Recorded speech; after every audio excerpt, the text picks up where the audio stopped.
Abyssal Murmurs. Lately, I've been trying to send you stories every day, but I feel like a large number of people who have signed up almost never come back to listen to the stories.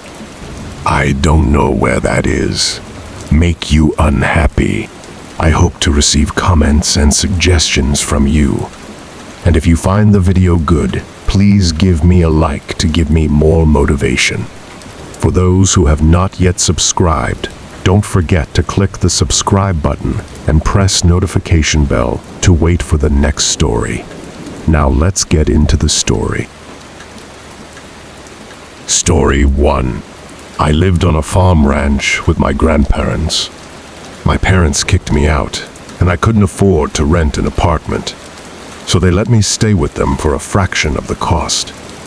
I slept in a bedroom on the first floor. The smell of old people was much more pungent in this room. It was littered with my grandma's religious relics. I had to deal with a giant painting of Jesus staring at me while I slept. Weird things didn't start actually happening until my second week of living there. I got home from my job working at a small corner store in town, and by then, it was dark out. While unlocking the front door, I could hear footsteps out in the crops. I had to assume there was somebody trying to steal my grandpa's produce. I tiptoed closer to get a better look, making sure to stay away from any fallen leaves or anything that could make some noise. There was indeed somebody in the crops, but they were crawling on all fours as if sneaking around. I could have confronted them, but that might have ended in trouble, so I went back inside to wake my grandpa.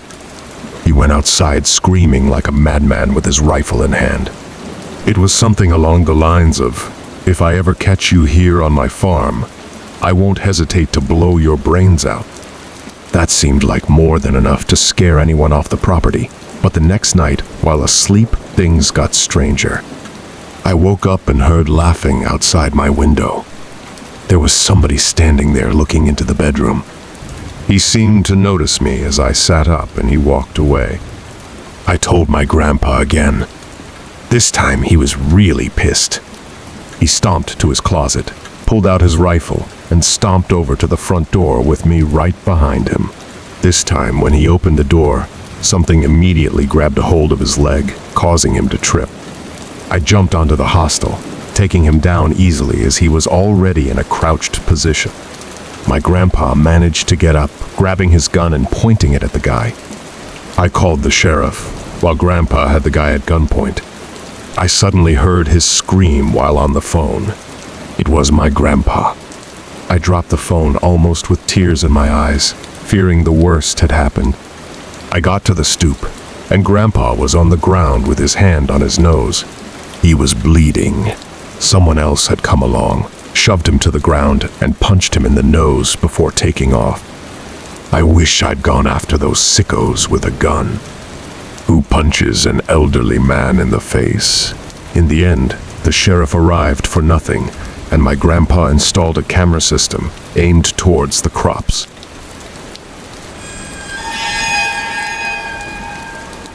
Story 2. Last month, I got home late one night after hanging out with my sister, brother-in-law, and a few of their friends.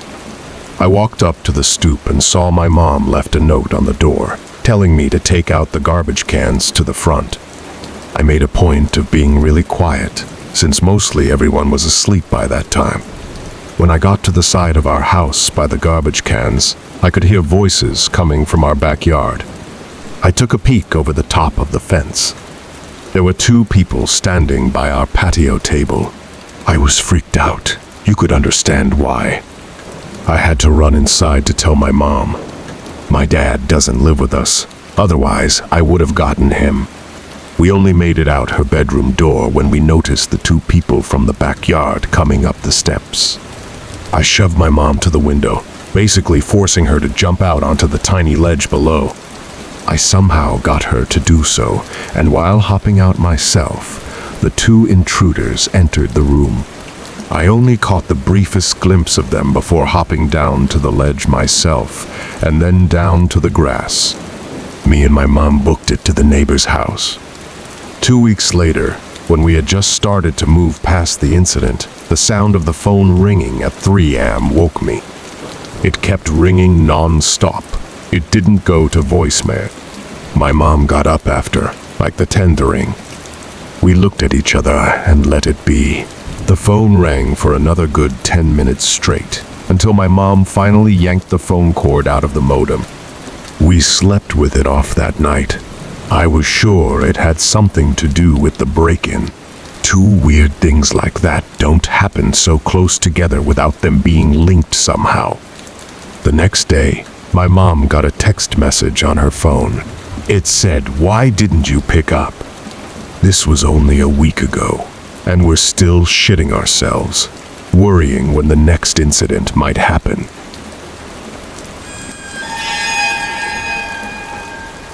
Story 3. A 14-year-old girl was asleep in her room on a school night when she apparently woke and remembered that she had homework due the next day that she didn't even start. She flicked her light on and began to work on it. The clock read exactly 1:15 a.m. Over the sound of pencil lead pushing onto the paper, there were faint noises coming from inside the walls. She stopped writing, and the sounds became more clear.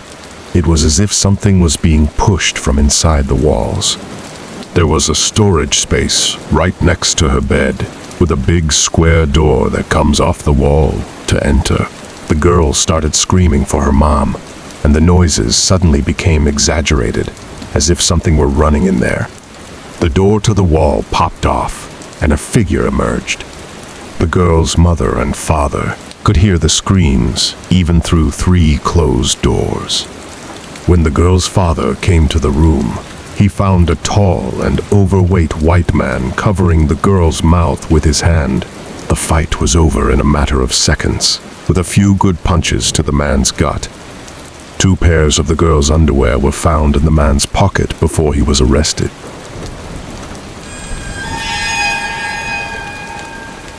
Story 4. Me and my wife were spending the night together in Cedar Beach. Unfortunately, the place closes at 9:30, and the place was miles from basically anywhere. So we were pretty much stuck with nothing to do at the beach at 9:30 at night. So we just took a walk through the wet sand until 10. For the first half of the walk, we didn't see a single person on the whole beach. Then we turned around to head back. About 20 feet into us, walking back in the direction we came, we both picked up on something. There were more than 2 pairs of footprints in the sand. Ours were more washed away by then, but there were 2 other sets of footprints that weren't there before. These a little more recent. They seemed to set off up away from the wet sand where there would be no more footprints. You may think it was just another couple taking a late-night stroll, but we hadn't seen anyone for the good mile or 2 we walked, so we were spooked. I used the flashlight app on my iPhone to scan around the nearby dunes. I even went as far as calling out, asking if somebody was there. I told my wife to wait there while I headed over to the garbage bills. It seemed like the only place somebody could be hiding. It was clear. I shined the light further down, revealing a tunnel that probably led to a parking lot. I moved closer until I could actually see a little into the tunnel, and as soon as I could, I shut the light off. There were 2 things in there. I don't even know if I should call them humans, because from what I saw, they looked like hunched, naked creatures huddled in there. They had skin to match that of a medium dark-skinned Caucasian, but with much more flaky, wrinkly skin. I didn't mutter a word. I just stumped through the sand to my wife, pulling her with me as we ran back in the direction of the car. We made it back to the car in about 5 minutes, completely out of breath. We got in the car, and I finally explained what I saw to my wife. She looked at me like I was crazy, and she still does. But can you blame her?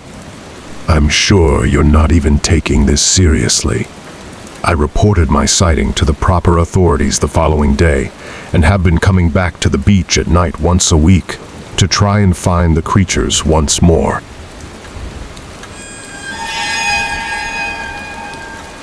Story 5. I work as a night janitor at the local high school. I would 95% of the time be the only one working the night shift because there wasn't really a need for more than one. I always start with the downstairs classrooms and work my way up to the upstairs classrooms. The cafeteria, gym, auditorium, nurse's office. Those were all responsibilities of the morning and afternoon guys. So, since I was always alone, I would commonly have a bunch of radios sitting around the hallways playing loud music like I did this one night. The upstairs of the school was shaped like a U rather than an O, so to go around to the other side, there was only one way. I was mopping the floor in one of the social studies classrooms when I noticed, from all the way across the other side of the school, the lights to one of the classrooms turned on. I don't mean it was left on. I always shut the lights to every room I wasn't in. I mean the lights turned on. I stood there with chills running through my body. There was somebody walking over to the window. They stopped and stared straight over to me through the window. It was the most disturbing thing I had ever witnessed. I didn't know what to do. Confront them, run away, call the police. I got closer to the window. It was somebody who looked like they were in their 30s or 40s. He had black hair, and I could see a lot of facial hair. He raised his hand and began slowly waving at me. I pulled the blinds to the room shut and tried to catch my breath, tried to sort out my options. When I lifted the blinds back up, the light from the room across the school was off. My heart went back into panic mode. He was surely on his way over to this classroom. Right then, the option to run seemed best, and so I did. I ran down the stairs and out the back door of the school, not giving a second damn about anything but me and my life. Security cameras revealed that sometime in the night, the man emerged from the basement of the school and began wandering around. Getting a closer look at his face, I could see just how disturbed it made me feel. He was not a pleasant-looking man. The creepiest thing, though, was the camera revealed him going back down into the basement and never coming out. He was never found down there, though, which makes me question if there's some hidden rooms or exits down there. Lately, doing this job has never been more terrifying.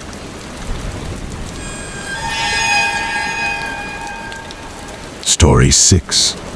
I used to work as a house cleaner when I was a 17-year-old guy trying to save up for college.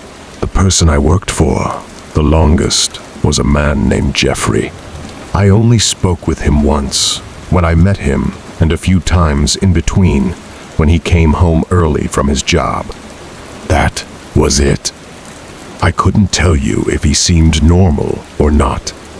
He had a very serious rule, though, not to go into his basement. He even left a big sign on the door. Curiosity ate away at me, but I did my best not to sneak any peeks. So one day, while I was dusting the furniture in his room, I just got a little snoopy and started going through his drawers. Don't ask me why. In his bigger drawers, there was just a bunch of clothing. I started going through the smaller drawers and found things like cameras, batteries, photo albums, and various knickknacks. Same thing in the middle drawer, but in the bottom one, I found a small wooden box sitting perfectly in the corner. It needed a key to open it, but I had actually taken notice to a small key that had been hanging on his keyring in the kitchen. It looked like it could fit in this lock. When I tried it, surely enough, the key twisted in the socket and opened the lock. What I found was disturbing. There was a pile of black and white photos.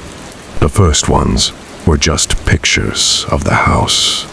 But then eventually, I was in every single photo, in every single room of the house, including the bathroom. The most disturbing picture was a colored one that stood out from the rest.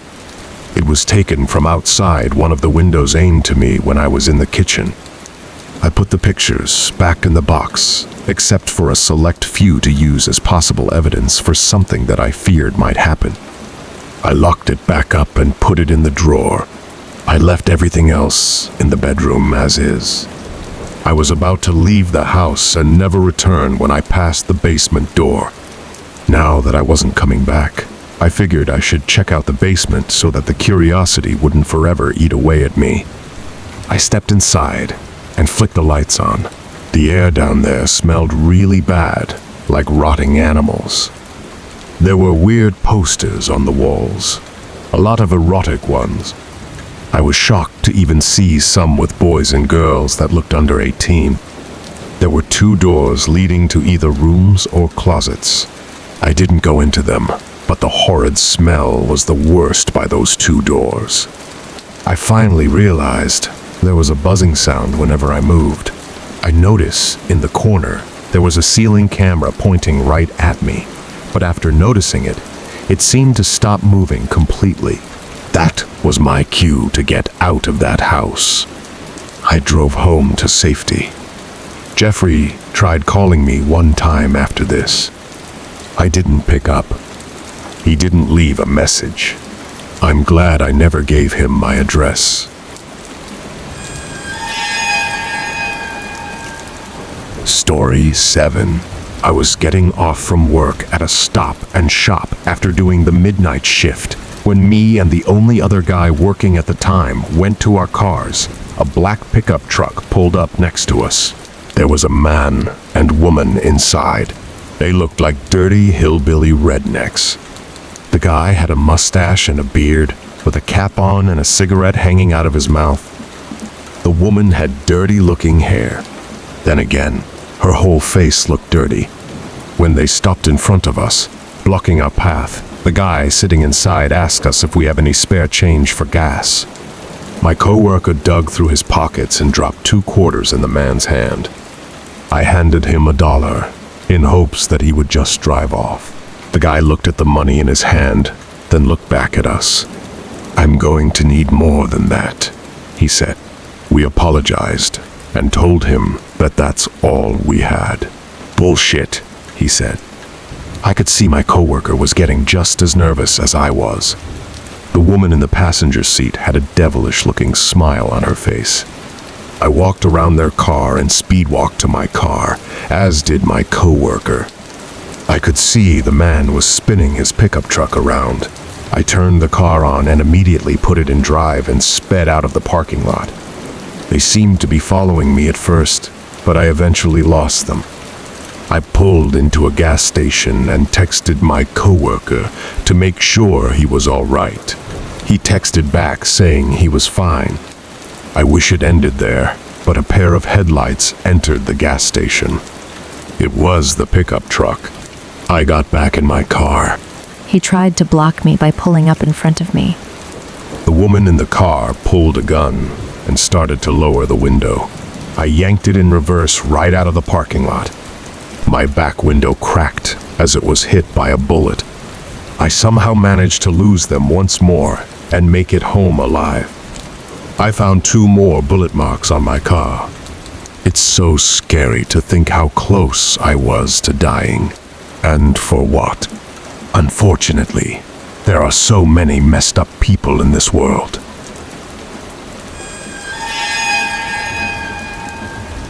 Story 8. Me and Andrew, my half-sister's cousin, were 18 years old at the time. We decided to go exploring in the abandoned asylum in our town. It was way past dark. There were no cars on the road, so it was probably after midnight. Andrew drove.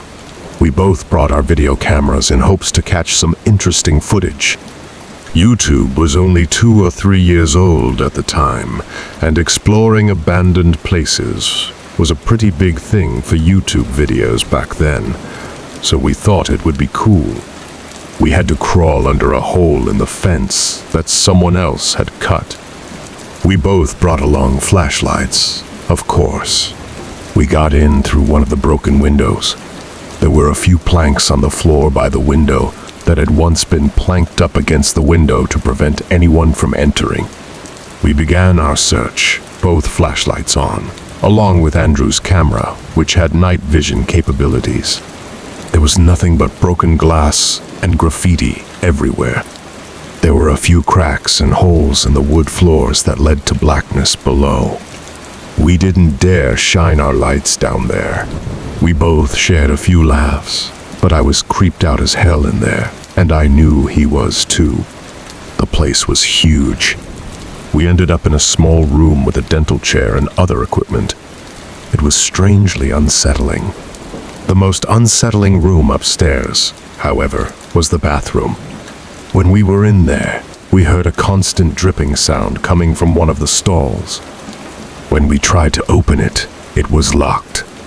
The opening at the bottom was far too small to crawl through, so we just left that room in a hurry, very creeped out. Behind one door, we found a stairway leading upstairs or downstairs. We wanted the video to be as scary as possible, so of course, like two teenage guys would. There was a new set of hallways, much more creepy now that we were underground. There was a bulletin board on the wall with a bunch of old photos and news articles on it. Me and Andrew were checking that out when a metallic thud came from down the hall. We shined our lights over in that direction, just in time to see what we were sure was a forehead moving from the hallway into one of the rooms. Andrew started screaming as we ran back in the direction we came. Now, I would have just thought it was a homeless person or something. But as we were stomping up the stairs, a single flight below us, we could hear steps following us. At this point, I was screaming too. The feeling of being in the back was horrifying. I felt that at any moment, I would be grabbed from behind and dragged down the stairs. But we made it back to the main hall and down to the window that we entered from. We made it outside and could hear through the window. The door to the stairway opening from down the hall. We got to Andrew's car as fast as we could and drove off, never looking back.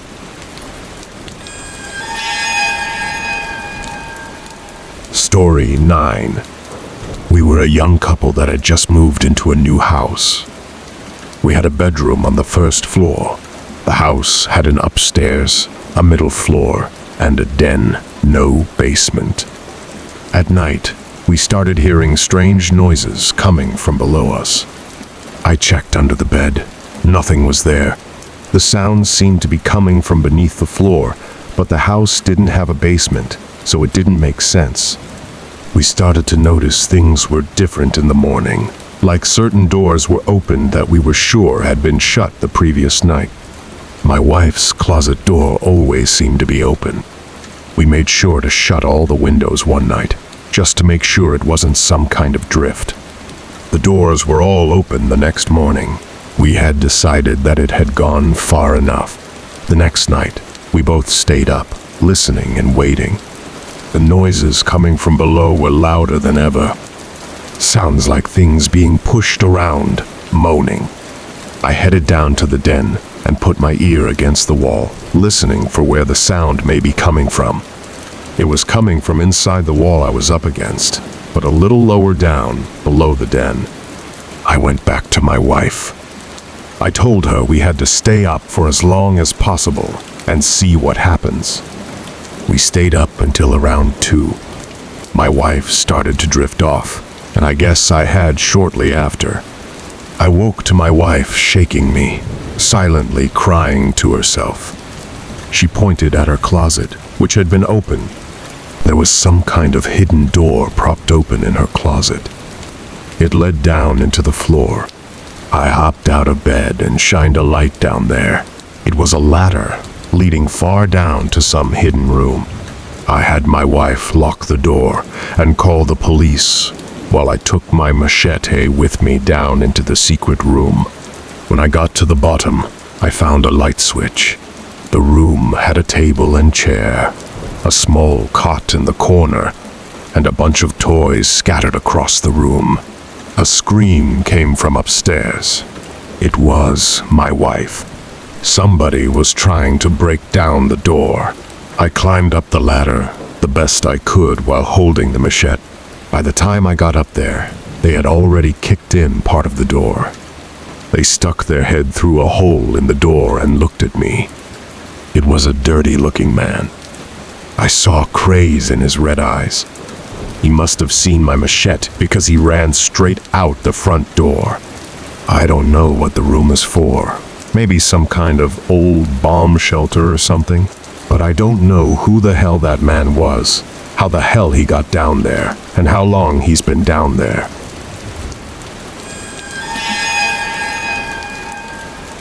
Story 10.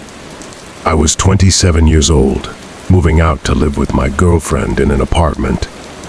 It wasn't the fanciest place ever, as we weren't the wealthiest couple ever, but it was fine for us. The first night in, we already hated the neighbor. There was yelling and thumping going on all night. It was like they didn't sleep all night. My girlfriend wanted me to go over. I told her if it continued the next night, I would go over. We didn't hear anything of them throughout the day while setting up furniture. But when night came, and we were trying to get some sleep, the freakish yelling and banging resumed, sometimes even bangs on the wall. I decided to draw the line and confront them. I knocked on the door, and a middle-aged albino woman answered the door. Her voice was raspy, as if she'd been smoking cigarettes for the past 40 years. I politely asked her to quiet down. She told me to back off and mind my own business before slamming the door in my face. The noises and yelling only got louder after this. My wife said we should report them. I went to the front desk the following day, bringing up the couple that lives in that apartment. The doorman looked puzzled. He told me that only a woman named Kathy lived there. Her husband passed away 5 years ago. She was written down as only being one person in that room, so she was breaking a rule of the apartment building. The doorman went to go check out the room. The woman let him search the apartment. He came back to tell me that she was all alone in there, which seemed so odd. He did, however, ask her to keep it down. I thanked him and went back to the room. It seemed it had worked, as there weren't any sounds that night. I woke to see somebody standing by our bed. "Anna?" I whispered. My wife turned next to me. She was in the bed. The familiar raspy voice at the end of the bed said we shouldn't have reported her. I screamed and fumbled for the light switch. My wife started screaming even louder. By the time I turned on the lamp, she was gone. I slipped on my shoes and ran out into the halls in my robe, looking for her. Her apartment door was open, but she wasn't in there. Where could she have gone so fast? Nothing was heard of Kathy for a whole week. Before one night, there were 4 loud knocks on our walls. Not thumps like the previous noises. These were actual knocks, meant to get our attention. We moved out a day later. Thank you for always supporting the channel and welcoming its videos. Wishing you good health, and remember to subscribe to the channel to achieve 1,000 subscriptions.